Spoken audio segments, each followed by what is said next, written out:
Hari ini, aku akan bahas harga Bitcoin dan kripto yang lagi crash belakangan ini. Terus harus ngapain sih?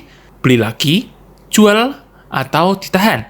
Tonton terus video ini sampai akhir untuk tahu jawabannya ya. Tapi pastikan sebelum itu kalian subscribe dan turn on notifications supaya kalian tetap stay up to date dengan info-info investasi ya, free. Pertama-tama, disclaimer on ya, aku cuma mau sharing opiniku saja. Bitcoin sebagai mother of the cryptocurrencies yang punya kapitalisasi pasar terbesar ini pasti punya efek yang masif dan domino terhadap altcoin yang lainnya.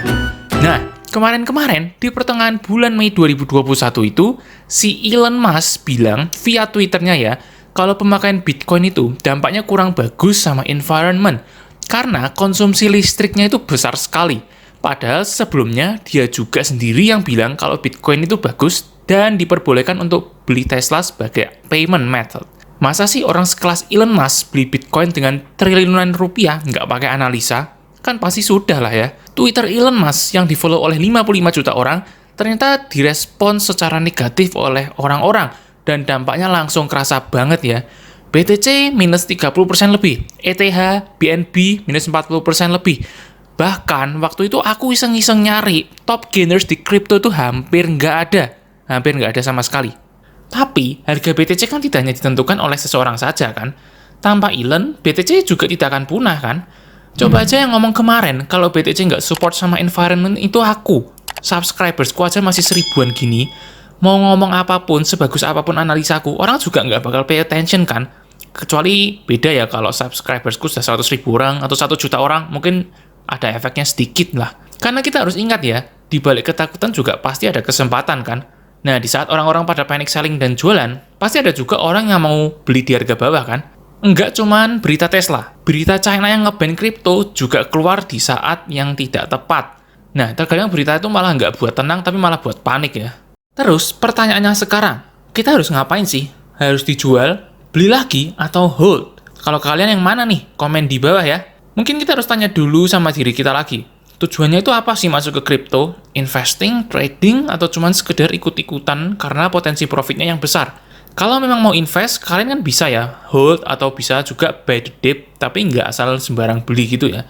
Kalau waktu yang kalian set itu masih jauh, dan kalian yakin sama fundamental coin yang kalian punya, ya kalian tenang aja ya. Dan itulah sebabnya tidak dianjurkan untuk punya banyak koin-koin micin. Tapi ini bukan ajakan ya, tiap orang bisa punya perspektifnya sendiri-sendiri. Kalau kalian mau trading, ya ikutin aja trading plan kalian.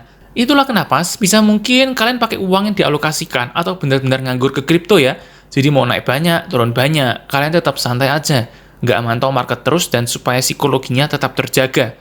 Dan anggap aja kalian punya kripto sekarang, itu beli dan lupakan menurutku ya. Dibuka 2 atau 3 tahun lagi gitu. Terus waktu kalian ngecek beberapa tahun ke depan, itu kalian tahu kalau dalam perjalanannya, oh ternyata harga kripto ada turunnya sampai segini juga. Tapi ya, kalian tetap tenang aja. Dan jangan lupa untuk diversifikasi, karena in case ada yang turun, bisa ke cover sama yang naik. Dan sebenarnya, yang buat harga kripto jatuh itu kan kalau orang-orang pada jualan kan ya.